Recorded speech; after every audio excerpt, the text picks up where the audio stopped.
Hello students. मैं आपका अपना दोस्त धर्मेंद्र कुमार। कोशिका चक्र और कोशिका विभाजन चैप्टर अपन देख रहे थे और आज इसका सेकंड लेक्चर अपन डिस्कस करेंगे, जिसमें टॉपिक होगा अपना सूत्री विभाजन अवस्था, जिसे अपन बोलते हैं माइटोसिस या समसूत्री विभाजन। और दूसरा आपके पास होगा सूत्री विभाजन अवस्था का महत्व। छोटा सा टॉपिक है। लास्ट सेशन की अगर अपन बात करें तो लास्ट सेशन में अपन ने परिचय देखा था, इंट्रोडक्शन देखा था, और उस इंट्रोडक्शन के साथ में अपन ने डिस्कस किया था पहली जो अवस्था आती है अंतरावस्था। ठीक है, अंतरावस्था या इंटरफेज जिसे अपन बोलते हैं, जिसमें G1 S और G2 फेज अपन ने देखी थी और एक G0 अवस्था भी देखी थी, जिसमें कोशिका उपापचयी रूप से सक्रिय होती है लेकिन विभाजन नहीं करती है। वो अपन ने यहाँ से डिस्कस किया था। मनुष्य और यीस्ट में जो कोशिका विभाजन का समय है वो यहाँ से अपन ने डिस्कस कर लिया था। अब आज का जो सेशन होगा उसमें विभाजन की अपन जो बात करते हैं, सूत्री विभाजन की जो बात कर रहे हैं, उसमें दो पार्ट अपन देखेंगे। वैसे दो प्रकार के विभाजन होते हैं, एक समसूत्री विभाजन और दूसरा अर्धसूत्री विभाजन। तो पहला जो विभाजन है समसूत्री विभाजन, उसमें जो भी अवस्थाएं हैं दो अवस्थाओं में से विभाजित करेंगे। एक तो केंद्रक विभाजन जिसे अपन बोलते हैं कैरियोकाइनेसिस, और दूसरा अपने पास आएगा कोशिका द्रव्य विभाजन। ठीक है, कोशिका द्रव्य विभाजन जिसे अपन बोलते हैं साइटोकाइनेसिस। ठीक है, तो वो यहां से अपन डिस्कस करेंगे। केंद्रक विभाजन की अलग अलग अवस्थाएं हैं, पूर्वावस्था, मध्यावस्था, पश्चावस्था, अंत्यावस्था। और कोशिका द्रव्य की अपन बात करेंगे, पादपों और जंतुओं में किस प्रकार से कोशिका विभाजन होता है, अलग अलग जो तरीकों को यहां से अपन डिस्कस करेंगे। तो स्टार्ट अपन करते हैं सूत्री विभाजन अवस्था या एम प्रावस्था। यह कोशिका चक्र की सर्वाधिक नाटकीय अवस्था है, जिसमें कोशिका के सभी घटकों का वृहद पुनर्गठन होता है। ठीक है, रिकंस्ट्रक्शन जिसे अपन एक तरह से बोल सकते हैं। जनक व संतति कोशिका में गुणसूत्रों की संख्या बराबर होती है, इसीलिए इसे अपन बोलते हैं सम विभाजन या समसूत्री विभाजन, या इंग्लिश में इसे अपन बोलते हैं माइटोसिस, जिसमें गुणसूत्रों की क्या संख्या क्या होती है, बराबर होती है। किसमें? जो पुत्री और जो पैतृक है उसके अंदर। जैसे ये पैतृक अपने पास है, इसमें विभाजन हुआ है, एक से दो कोशिका यहाँ पर बनी है, दो से चार बन रही है, आगे से आगे इस प्रकार से। लेकिन अगर अपन बात करें गुणसूत्रों की संख्या, जैसे मान लो इस पैतृक में गुणसूत्रों की संख्या 30 है, तो इसमें भी 30 होगी पुत्री कोशिका में, इसमें भी 30 होगी पुत्री कोशिका में। सेम वैसे आगे वापस से 30 30 30 इस प्रकार से चलता रहेगा, तो समान होती है संख्या, इसीलिए इसे अपन बोलते हैं सम सूत्री। सूत्र आया गुणसूत्र से, और सम का मतलब होता है समान। गुणसूत्रों की संख्या क्या होती है? समान होती है। सुविधा के लिए सूत्री विभाजन को केंद्रक विभाजन की चार अवस्थाओं में विभाजित किया जाता है। इसे बोलते हैं कैरियोकाइनेसिस। इसका मतलब मैं आपको बार बार बता रहा हूं, कैरियोकाइनेसिस। कैरियो का मतलब ही क्या होता है? केंद्रक या न्यूक्लियस जिसे अपन बोलते हैं। ठीक है, तो इसकी चार अवस्थाएं हैं। यहां समझ लेना आवश्यक है कि कोशिका विभाजन एक प्रगतिशील प्रक्रिया, मतलब कंटिन्यूअस प्रोसेस है, लगातार चलती रहती है, और इसकी विभिन्न अवस्थाओं के बीच स्पष्ट रूप से विभाजन करना मुश्किल है। कि जो चार अवस्थाएं बताई जा रही है, तो क्लियर कट या स्पष्ट रूप से अपन नहीं बता सकते कि यार ये प्रोफेज है या मेटाफेज है, एनाफेज है, टीलोफेज है। ठीक है, तो कंटिन्यूअस प्रोसेस है ये। कैरियोकाइनेसिस को चार अवस्थाओं में विभाजित किया गया: प्रोफेज, मेटाफेज, एनाफेज, टीलोफेज। पूर्व, मध्य, पश्चात, अंत्यावस्था। ठीक है, तो पहले अपने पास आती है पूर्व अवस्था, जिसे अपन बोलते हैं प्रोफेज। पूर्व की अवस्था, पहले की जो अवस्था है, सबसे पहले की। प्रो का मतलब होता है अर्लियर प्रकार की जो। ठीक है, तो अंतरावस्था की एस वे G2। अंतरावस्था में अपन ने बोला था G1 S और G2 आता है। तो G2 के बाद में जो अवस्था स्टार्ट होती है वो आपके पास कौन सी होगी? पूर्वावस्था। तो अंतरावस्था की एस वे G2 अवस्था के बाद पूर्वावस्था कैरियोकाइनेसिस का पहला पड़ाव है। एस वे G2 अवस्था में डीएनए के नए सूत्र बन तो जाते हैं, लेकिन आपस में गुथे होने के कारण स्पष्ट नहीं होता। तो एस की अपन ने बात की थी, इसमें क्या था? गुणसूत्रों का सॉरी डीएनए का जो प्रतिकृतिकरण इसके अंदर हो रहा था, एस के अंदर। और G2 की अगर अपन ने बात की थी तो यहाँ पर कुछ प्रोटीन का संश्लेषण हो रहा था। तो ये जो डीएनए है, प्रतिकृति हुआ, प्रतिकृति का मतलब अपनी अमाउंट यहाँ पर डबल कर रहा था। एस के G1 के अंदर अगर आपके पास 2C है, तो एस के अंदर कितना हो जाएगा? 4 हो जाएगा डीएनए का अमाउंट। तो यहाँ जो डीएनए बन रहा है वो बन तो गया है सूत्र, लेकिन वो आपस में गुथे होने के कारण स्पष्ट नहीं होते। गुणसूत्रीय पदार्थ के संगठन का प्रारंभ ही पूर्वावस्था की पहचान है। जो गुणसूत्रीय पदार्थ है, डीएनए वगैरह की जो अपन बात करते हैं, उसमें संगठन होने लग जाता है। पहले जैसे मान लो ये फ्री है आराम से, तो इसमें क्या होने लग जाएगा? इस प्रकार से संगठन होना लग जाएगा, और वही किसकी पहचान है? पूर्वावस्था की पहचान है। गुणसूत्रीय संगठन की प्रक्रिया के दौरान गुणसूत्रीय द्रव्य स्पष्ट होने लगता है। ठीक है, अब जो तारक काय वितारक केंद्र है, जिससे अपन ने 8वें चैप्टर में देखा था, सेल वाले चैप्टर में कोशिका जो जीवन की इकाई उसके अंदर भी डिस्कस किया था कि ये सेल डिवीजन में हेल्प करते हैं। ठीक है, तो किस प्रकार से करते हैं वो अपन यहाँ पर देखते हैं। तो तारक काय सेंट्रियोल जो या तारक केंद्र जिसे अपन बोल रहे हैं, जिसका अंतरावस्था की एस प्रावस्था के दौरान क्या हुआ था, द्विगुणन हुआ था। डीएनए के साथ साथ में इनका भी द्विगुणन हो जाता है एस प्रावस्था के दौरान। इसे भी लास्ट सेशन में अपन ने डिस्कस किया है। तो ये जो द्विगुणन हुआ है, ये क्या होता है, कोशिका के विपरीत ध्रुवों की ओर चलना प्रारंभ कर देते हैं। जैसे ये आपके पास क्या है, ये पहले सेंट्रियोल था, एस अवस्था के बाद में ये सेंट्रियोल या जो भी तारक केंद्र वगैरह बताया जा रहा है, ये दो हो गए। अब जैसे ही प्रोफेज अवस्था आई, तो प्रोफेज अवस्था में क्या होंगे, ये विपरीत ध्रुवों की ओर आना स्टार्ट हो जाएंगे। ठीक है, तो यहाँ ये आ जाएंगे, ये आपके पास इस प्रकार से हो जाएगा। तो पूर्वावस्था के पूर्व होने के दौरान जो महत्वपूर्ण घटनाएं होती है, उनकी निम्न विशेषताएं। ठीक है, तो ये इस चित्र में आप देखेंगे तो ये प्रारंभिक पूर्वावस्था है, अभी ऐसे ही है, दिख रहा है अपने को डीएनए वगैरह जो है, गुणसूत्र वगैरह स्पष्ट नहीं है। ये आपके पास गुणसूत्रीय द्रव्य संगठित होकर ठोस गुणसूत्र बन जाता है। गुणसूत्र दो अर्ध गुणसूत्रों से बना होता है जो आपस में सेंट्रोमियर से जुड़ा रहता है। ठीक है, तो ये पश्च पूर्व अवस्था में देखेंगे तो अपने को गुणसूत्र वगैरह स्पष्ट दिखने लग जाता है। ये होता क्या है, दो अर्ध गुणसूत्रों से मिलकर बना होता है जो किससे जुड़ा होता है। जैसे ये बात करें इस प्रकार से, ये क्या है, एक प्रकार का गुणसूत्र है। ठीक है, लास्ट सेशन में जो सॉरी लास्ट चैप्टर में अपन ने डिस्कस किया था काइनेटोकोर या सेंट्रोमियर वगैरह अपन ने डिस्कस किया था। काइनेटोकोर जो डिस्क शेप स्ट्रक्चर थी। ठीक है, तो ये जो है किससे मिलकर बना होता है, दो अर्ध गुणसूत्रों से मिलकर बना होता है जो किससे जुड़ा होता है, सेंट्रोमियर, यहाँ कहीं है सेंट्रोमियर। ठीक है, इससे जुड़ा होता है। अंतरावस्था के समय जिस तारक काय का द्विगुणन हुआ है, वह कोशिका में विपरीत ध्रुव की ओर जाने लगता है। प्रत्येक तारक काय सूक्ष्म नलिकाओं को विकिरित कर जिसे तारक एस्टर कहते हैं। ठीक है, तो ये आपके पास कुछ इस प्रकार से है। तो तारक काय की अगर अपन बात करें तो वो क्या करेगा, छोटी छोटी सूक्ष्म नलिकाएं इस प्रकार से बनाएगा, ये इस प्रकार से। ठीक है, तो ये विकिरित का मतलब एक सेंटर से ये बाहर की ओर निकालेगा इस प्रकार से, तो ये यहां से निकल रही है ये। ठीक है, जिसे एस्टर अपन बोलते हैं। ये तंतु व तारक मिलकर समसूत्री विभाजन यंत्र बनाते हैं। पूर्वावस्था के अंत में यदि कोशिका को सूक्ष्मदर्शी से देखा जाए तो इसमें गोल्जिका अंत्य प्रद्रव्य जालिका केंद्रिका व केंद्रक आवरण दिखाई नहीं देता। तो पूर्वावस्था के अंत में आप देखेंगे यहाँ पर, तो क्या होगा, इस कोशिका में जितने भी आवरण है, सॉरी केंद्रक के आवरण की बात करें या गोल्जिका या अंत्य प्रद्रव्य जालिका की अपन बात करें, वो यहाँ से दिखना अपने को क्या हो जाता है, बंद हो जाता है। क्यों, इसका रीजन क्या है, यहाँ पर केंद्रक आवरण विलुप्त होने का। केंद्रक आवरण विलुप्त होगा, जैसे ये पहला डायग्राम अपने पास, ये केंद्रक, इसके अंदर ये गुणसूत्र और डीएनए वगैरह। तो आपको क्या करना है, समसूत्री में एक से दो कोशिकाएं बनती है, तो यहाँ बन गई साहब। लेकिन ये गुणसूत्र अभी तो किसके अंदर है, केंद्रक के, केंद्रक झिल्ली से आवृत है। जब तक केंद्रक झिल्ली यहाँ से हटेगी नहीं, तब तक गुणसूत्र एक से दो में नहीं जा पाएंगे।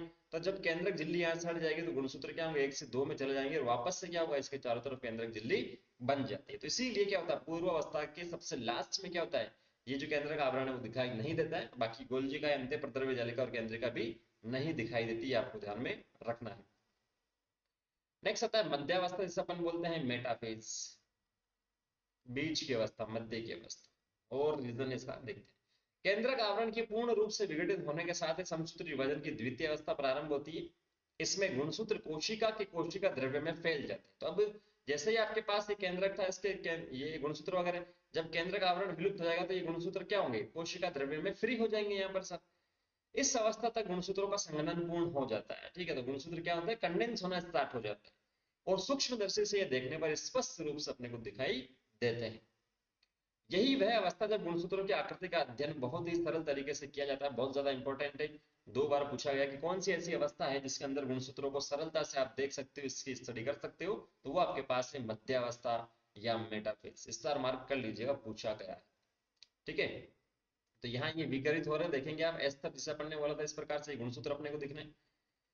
तो जो गुणसूत्र यहाँ कोशिका द्रव्य में फ्री हुए हैं, ये कोशिका द्रव्य अपना पूरा जहां ये फ्री हुए हैं, तो वो क्या करेंगे, कुछ समय बाद में जो मध्य रेखा है वहां पर आके जम जाते हैं, मतलब जमाव उनका स्टार्ट हो जाता है। देखते अपन, मध्य अवस्था गुणसूत्र दो संतति गुणसूत्रों से बना होता है जो आपस में गुणसूत्र बिंदु से जुड़े रहते हैं। चित्र में आप देखेंगे, चित्र कौन सा बता रखा है, 10.2 का बे चित्र आपको बता रखा है, यहाँ आप देखेंगे तो दो संतति अर्ध गुणसूत्र, एक ये रहा, दूसरा ये रहा आपके पास।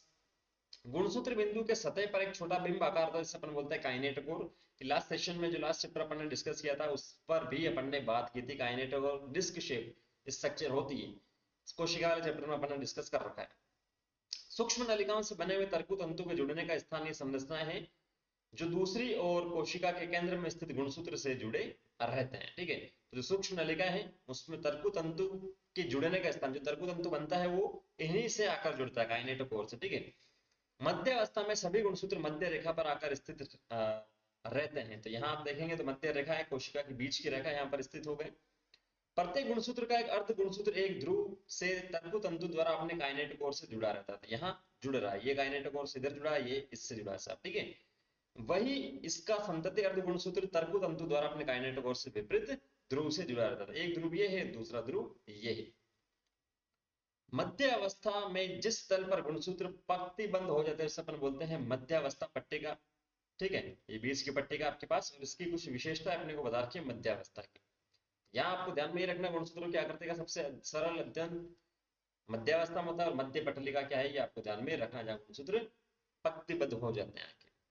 तो विशेषता क्या है, तर्कु तंतु गुणसूत्र के काइनेटोकोर से जुड़े रहते हैं। काइनेटिक और अपन ने बात कर ली है यहाँ पर। और दूसरा आपके पास क्या है, गुणसूत्र मध्य रेखा की ओर जाकर मध्यावस्था पट्टिकावार पंक्तिबद्ध होकर ध्रुवों से तर्कु तंतु से जुड़ जाता है। तो दोनों क्या है, इंपॉर्टेंट है। नेक्स्ट आता है पश्चावस्था। पश्चावस्था में क्या होता है कि जो भी अपन ने बात की थी, जो अर्ध गुणसूत्र था वो क्या होता है, अपोजिट पोल की ओर जाना स्टार्ट कर देता है इस प्रकार से। ठीक है, जैसे गुणसूत्र की अपन ने बात की थी, ये इस प्रकार से मिलकर बना है, ये ऐसा हटाओ, ये इस प्रकार से मिलकर बना, तो आधा जो गुणसूत्र है वो ऊपर की ओर विपरीत पोल और आधा नीचे की ओर चला जाएगा।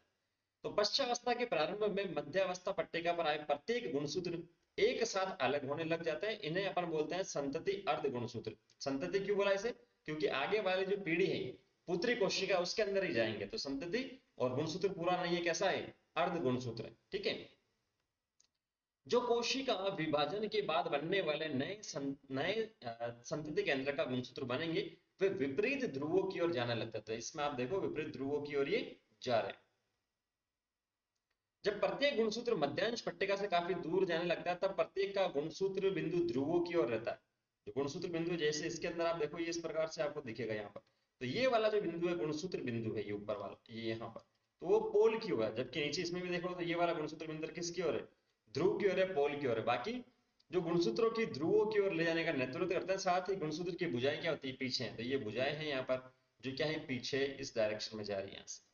पश्चावस्था की कुछ विशेषताएं, गुणसूत्र बिंदु विखंडित होते हैं, मतलब टूटते हैं, और अर्ध गुणसूत्र अलग हो जाते हैं, आधे ऊपर जाते हैं आधे नीचे जाते हैं। तो वही लिखा, गुणसूत्र विपरीत ध्रुवों की ओर जाने लगते हैं। क्लियर होगा, कोई डाउट हो तो कमेंट सेक्शन में कमेंट करके पूछ सकते हो।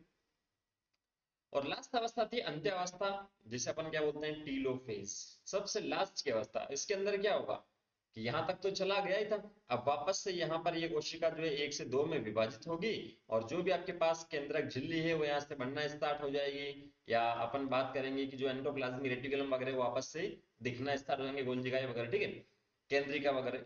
तो सूत्री विभाजन की अंतिम अवस्था के प्रारंभ में अंत्यावस्था गुणसूत्र जो कर्मानुसार अपने ध्रुवों पर चले गए असंगठित होकर अपनी संपूर्णता को खो देते हैं। तो जो विपरीत ध्रुवों की ओर अब चले गए तो वो क्या हो रहे हैं, अपनी स्पष्टता जो है, संपूर्णता है, उसे खो देते हैं। एकल गुणसूत्र अब अपने को दिखाई नहीं देगा। जैसे पहले तो अपने को दिख रहा था ये अर्ध गुणसूत्र है यहाँ पर इसके अंदर है, लेकिन जैसे ही अपन अंत्यावस्था में आएंगे तो ऐसा अपने को दिखाई इसके अंदर नहीं दे रहा कि गुणसूत्र जैसे भी कुछ स्ट्रक्चर है क्या। तो एकल गुणसूत्र अपने को नहीं दिखेगा, एक संगठन इनका हो चुका है। वे अर्ध गुणसूत्र द्रव्य दोनों ध्रुवों की तरफ एक समूह के रूप में एकत्रित हो जाता है। तो इसके अंदर आप देखो अंत्यावस्था में ये क्या है, समूह ही है यहाँ से गुणसूत्रों का एक तरह से। इस अवस्था की मुख्य घटनाएं निम्नवत है, गुणसूत्र विपरीत ध्रुवों की ओर एकत्रित हो जाते हैं और इनकी पृथक पहचान समाप्त हो जाती है। देख सकते हैं इसके अंदर बार बार बता रहा हूं मैं, गुणसूत्र समूह के चारों ओर केंद्रक झिल्ली का निर्माण भी हो जाता है। तो डिसअपियर किसके अंदर होती है, विलुप्त किसके अंदर होती है, प्रोफेज में होती है साहब, या पूर्वावस्था में होती है क्या। पूर्वावस्था की जो अपन बात करें, प्रोफेज की बात करें, उसमें केंद्रक झिल्ली डिसअपियर होती है, गोल्जिका है, एंडोप्लाज्मिक रेटिकुलम, केंद्रिका, वो सब डिसअपियर होते हैं। लेकिन अंत्यावस्था की जो अपन बात करते हैं उसमें वापस से आ जाते हैं सारे के सारे आइटम जो है। ठीक है, तो केंद्रिका, गोल्जिका में को अंत्य प्रद्रव्य जालिका क्या क्या होता है, पुनर्निर्माण यहाँ से हो जाता है। क्लियर होगा यहाँ तक। ठीक है, तो अभी तक अपन ने बात की थी ये कोशिका थी, इसके अंदर केंद्रक था। जो आपके पास अब बन रहा है वो इसमें केंद्रक वगैरह वापस दो तो बन गए इसके अंदर ये, लेकिन क्या अभी इसके कोशिका द्रव्य का विभाजन हुआ है, नहीं हुआ है। ठीक है, और कोशिका द्रव्य एक ऐसा मीडियम है जहां पर जितनी भी सारी उपापचय प्रक्रिया है वो होती है। अगर किसी सेल में कोशिका विभाजन कम है या ना के बराबर है तो उसकी मृत्यु निश्चित है वहां पर। ठीक है, तो कोशिका द्रव्य विभाजन भी क्या है, दूसरा पार्ट है। पहला केंद्रक विभाजन था, दूसरा आपके पास है कोशिका द्रव्य विभाजन, ये जिसे बोलते हैं साइटोकाइनेसिस, साइटोफोर सेल। तो सूत्रीय विभाजन के दौरान द्विगुणित गुणसूत्रों का संतति केंद्रों में संप्रथन होता है, जिसे केंद्रक विभाजन कहते हैं, जिसे अपन पढ़ लिया 4 पेज में। कोशिका विभाजन संपन्न होने के अंत में कोशिका स्वयं एक अलग प्रक्रिया द्वारा दो संतति कोशिकाओं में क्या होती है, विभाजित हो जाती है। इस प्रक्रिया को अपन बोलते हैं कोशिका द्रव्य विभाजन। सिंपल सा, कोई दिक्कत वाली बात नहीं है इसके, आप देख सकते हो इसके अंदर ये 1 से 2 बनी है, यहाँ पर कोशिका द्रव्य विभाजन हुआ, वापस से अंतरावस्था जो इसके अंदर अपन चल लेंगे इंटरफेस में। प्राणी कोशिका का जो है विभाजन होता है कोशिका द्रव्य वो अलग है, और जो पादप है उसका अलग है। ये इंपॉर्टेंट है, यहाँ से ध्यान में रखना। इतना जो स्टेटमेंट में पढ़ूंगा बहुत ज्यादा इंपॉर्टेंट है, 2 या 3 बार तो पूछा ही गया है, ठीक है। तो प्राणी कोशिका में विभाजन जो होता है, जीव द्रव्य कला में एक खांच बनती है सब। जीव द्रव्य कला आपको समझ में आता है, मेम्ब्रेन की बात कर रहा है इस प्रकार से, क्योंकि कोशिका भित्ति इसके अंदर नहीं होती, ये आपके पास 2 केंद्रक है। खांच का मतलब यहाँ से इस तरफ से और इस तरफ से दोनों से ये खींचना स्टार्ट होगी कुछ इस प्रकार से। ये 2 केंद्रक है अपने पास। फिर नेक्स्ट में आता है, इतना पास आ जाएगा कि ये क्या हो जाएगा, बिल्कुल अलग यहाँ से हो जाएगा ये, ठीक है, समझ में आ रहा है ना। तो जीव द्रव्य कला में खांच बनने से संपन्न होता है, खांचों के लगातार गहरा हो रहा है, तो ये यहाँ से दोनों तरफ से गहरी होती जाती है इस प्रकार से। वह अंत में केंद्र में आपस से मिलने से कोशिका का कोशिकीय द्रव्य क्या होता है, 2 भागों में बट जाता है। यद्यपि पादप कोशिकाओं में जो अपेक्षाकृत अप्रसारणीय कोशिका भित्ति से घिरी होती है, क्योंकि पादप कोशिका में ऐसा पॉसिबल नहीं है, इसके चारों तरफ क्या होता है, कोशिका भित्ति होती है, तो यहाँ अंदर की ओर खांच बनना पॉसिबल नहीं है, ठीक है। खांच बन जाए, जैसे मान लो कि ये खांच बन गई साहब, ये कोशिका भित्ति है और ये क्या है, कोशिका झिल्ली है, इसमें खांच बन रही है साहब अंदर की ओर, तो ये खांच बन गई, मान भी लो चलो एक समय के लिए, ये कोशिका भित्ति है और खांच बनने के बाद में ये 2 कोशिकाएं बन गई। तो अब ये 2 कोशिका बनी रही, तो इसके अंदर एक कोशिका के अंदर ही है ना, ये तो कोशिका भित्ति तो यहाँ कॉमन ही है, तो ऐसा पॉसिबल नहीं है, ठीक है, कोशिका भित्ति की वजह से। तो इसमें क्या होता है, कोशिका द्रव्य विभाजन दूसरी प्रक्रियाओं द्वारा संपन्न होता है। कैसे, पादप कोशिकाओं में एक नई कोशिका भित्ति निर्माण कोशिका के केंद्र से शुरू होकर बाहर की ओर पूर्व स्थित पार्श्व कोशिका भित्ति से जुड़ जाती है। जैसे यहाँ पर ये था, ये केंद्रक है अपने पास, तो यहां से क्या होता है, कोशिका भित्ति का निर्माण होना स्टार्ट हो जाता है, और जो पहले वाले कोशिका भित्ति थी पार्श्व में उसके साथ में जाके चली जाती है, ठीक है। तो यही कह रहा, कोशिका भित्ति निर्माण कोशिका के केंद्र से शुरू हो रही है यहाँ से, और बाहर की ओर पूर्व स्थित पार्श्व कोशिका भित्ति से जुड़ जाती है। नई कोशिका भित्ति निर्माण एक साधारण पूर्वगामी रचना से प्रारंभ होता है, जिसे अपन बोलते हैं कोशिका पट्टिका। तो यहाँ जो पट्टिका बनी है उसे अपन बोलते हैं सेल प्लेट या कोशिका पट्टिका। इंपॉर्टेंट है, फिर से बोल देता हूँ, ध्यान में इसको रखना है। जो 2 सन्निकट कोशिकाओं की भित्तियों के बीच मध्य पट्टिका को दर्शाता है। तो मध्य पट्टिका 2 बार अपन ने शब्द यूज में लिया, एक मेटाफेज में भी गुणसूत्रों की बात की थी, वहां भी उसी से रिलेटेड शब्द है, ठीक है, गुणसूत्र बीच में जम जाता है। कोशिका द्रव्य विभाजन के समय कोशिका अंगक जैसे सूत्रकणिका वे प्लास्टिड लवक का 2 संतति कोशिकाओं में वितरण हो जाता है। मतलब बाकी सारे अंग के उनका भी तो जाना जरूरी है, और इनमें जो विभाजन होता है तो वो क्या होता है, अपन ने बात की थी विखंडन वगैरह की, ठीक है, द्विखंडन वगैरह की बात की थी, तो उनसे इनका नंबर बढ़ जाता है, ठीक है। कुछ जीवों में केंद्रक विभाजन के साथ कोशिका द्रव्य का विभाजन नहीं हो पाता, इसके परिणाम स्वरूप एक ही कोशिका में कई केंद्रक बन जाता है। जैसे ये कोशिका थी, ये केंद्रक था, तो केंद्रक का तो विभाजन हो रहा है, 1 से 2, 2 से 4 केंद्रक बन रहे, 4 से 8 बन रहे, लेकिन कोशिका द्रव्य का विभाजन नहीं हो रहा, तो उस केस को अपन बोलते हैं संकोशिका। क्या बोलते हैं, संकोशिका। उदाहरण लिखा, नारियल का तरल भ्रूणपोष, जिसका आपने पढ़ा होगा 12th क्लास के जो सेकंड चैप्टर उसके अंदर, ठीक है। नारियल का जो भ्रूणपोष है वो संकोशिका का उदाहरण है। यहाँ पर क्या होता है, केंद्रक विभाजन तो होता है, लेकिन कोशिका द्रव्य विभाजन नहीं होता। तो ये भी क्या है, इंपॉर्टेंट है, 2 चैप्टर में अलग अलग 11th और 12th में दे रखा है। नेक्स्ट टॉपिक है सूत्रीय कोशिका विभाजन का महत्व। अब जो इंपॉर्टेंट अपन ने पढ़ा था समसूत्री विभाजन, उसका महत्व क्या है, इजी है वैसे, इसके अंदर कुछ भी नहीं, आपको सब कुछ पता है। सूत्रीय विभाजन या मध्यवर्ती विभाजन केवल द्विगुणित कोशिकाओं में होता है, 2n के अंदर होता है। गुणसूत्रों की संख्या समान रहेगी, तो इस प्रकार से चलता रहेगा सर, ठीक है। यद्यपि कुछ निम्न श्रेणी के पादपों व सामाजिक कीटों में ए गुणित कोशिका भी सूत्रीय विभाजन द्वारा विभाजित होती है, मतलब n से n बनता है। उसका एग्जाम्पल आपने सुना है, मधुमक्खी, नर मधुमक्खी की अपन ने बात की, ठीक है, नर मधुमक्खी के अपन ने परिचय वाले सेशन में, लास्ट सेशन में डिस्कस किया था। 12th क्लास में से वापस अपन डिस्कस करेंगे कि जो मधुमक्खी है उसमें किस प्रकार से सेक्स डिटर्मिनेशन होता है, नई प्रोजनी किस प्रकार से बनती है, नर अलग है मादा अलग है, ठीक है उसमें, और जो रानी मधुमक्खी है वो अलग है, ड्रोन वगैरह की जो अपन बात करते हैं, तो वो सारा अपन देखेंगे। तो कुछ ऐसे भी है जिसमें क्या होता है, n में भी समसूत्री होता है, कुछ में क्या होता है 2n में भी समसूत्री होता है, मतलब दोनों प्रकार, एक गुणित और द्विगुणित में समसूत्री हो सकता है। सूत्री विभाजन का एक प्राणी के जीवन में क्या महत्व है, इसको समझना काफी आवश्यक है। देखिए, क्या आप कुछ ऐसे उदाहरण जानते हैं जिसमें आप एक गुणित द्विगुणित कीटों के बारे में पढ़ा है? हाँ, तो जैसा भी मधुमक्खी के बारे में मैंने आपको बताया था। इस विभाजन से बनने वाले द्विगुणित संतति कोशिकाएं साधारणतया समान आनुवंशिक अवयव वाली होती है। बहुकोशी की जीवधारियों में वृद्धि समसूत्री विभाजन के कारण होती है। वृद्धि की बात करते हैं, 1 से 2 कोशिका बन गई, 2 से 4 बन गई, 4 से 8 बन गई, इस प्रकार से वो उत्तक बना लेगी, उत्तक जब मिलेंगे तो अंग बना लेंगे। तो वो जो वृद्धि हो रही है वो कोशिका समसूत्री विभाजन से ही हो रही है। कोशिका वृद्धि के परिणाम स्वरूप केंद्रक व कोशिका द्रव्य के बीच का अनुपात अव्यवस्थित हो जाता है। ठीक है, कोशिका क्या लिखा है इसने, कोशिका वृद्धि जब हो रही है तो जो केंद्रक है और क्या है आपके पास कोशिका द्रव्य है, उसके बीच का जो अनुपात है अव्यवस्थित हो जाता है। क्योंकि अभी मान लो इसके अंदर आपके पास 10 ml क्या है, साइटोप्लाज्म, और केंद्र कितना, एक है। अब आपके पास दो कोशिका जब बनी इसी कोशिका से, तो क्या हो गया, 5-5 ml जो है कोशिका द्रव्य बन गया, मतलब विभाजित हो गया, और दो ही आपके पास क्या हो गया, न्यूक्लियस हो गए। तो अभी जो अनुपात इनका पहले की अपेक्षा 1:10 था, अभी आपके पास 1:5 ही हुआ है एक कोशिका के अंदर। तो अनुपात तो यहाँ पर क्या हुआ, डिस्टर्ब हुआ ना। तो इसीलिए आवश्यक हो जाता है कि कोशिका जो है अब वो विभाजित होकर केंद्रक कोशिका द्रव्य अनुपात को बनाए रखे। वापस से जब वृद्धि करेगा, इंटरफेस वगैरह आएगी, तो वो वापस से सही होगा। सूत्री विभाजन का एक महत्वपूर्ण योगदान ये है कि इसके द्वारा कोशिका की मरम्मत होती है। अगर किसी भी प्रकार से इंजरी हुई है, चोट वगैरह लगी है, तो वो मरम्मत कर सकता है। अधिचर्म की ऊपरी सतह की कोशिकाएं जो है, आहार नाल की भीतरी सतह की जो कोशिकाएं और रक्त कोशिकाएं निरंतर प्रतिस्थापित होती रहती है। किसकी वजह से, समसूत्री विभाजन की वजह से। तो ऊपरी सतह, आहार नाल और रक्त कोशिकाएं, तीन अपने को एनसीईआरटी में दे रखा, मोस्टली होता ही सब में समसूत्री विभाजन। ठीक है, तो यहाँ पर समसूत्री विभाजन क्या होता है, कंप्लीट होता है। उम्मीद मैं करता हूँ आपको समझ में आया है।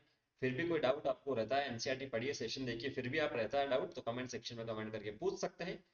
नेक्स्ट सेशन में जब अपन मिलेंगे तो अर्धसूत्री विभाजन यहाँ से अपन डिस्कस करेंगे।